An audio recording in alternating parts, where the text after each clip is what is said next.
RTD is looking at whether to change its fares. The agency has some of the most expensive fares in the country. And whether you use it or not, advocates say public transit helps cut down on congestion and helps improve air quality. So we want to take a 360 look at fares. Right now, RTD is required to get at least 30% of its revenue from the fare box. That increases prices for riders. But a bill passed by the State House and Senate will end that requirement. And RTD officials are starting what they call a comprehensive fare study and equity analysis.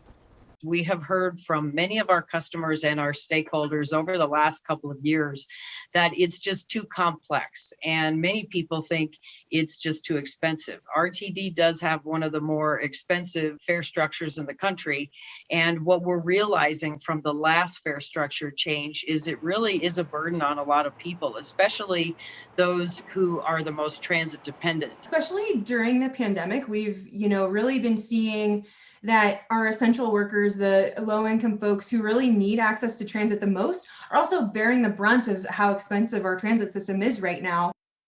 So we asked you about fares on Facebook, and Yvonne wrote their coverage area is inefficient. Their fare is too high.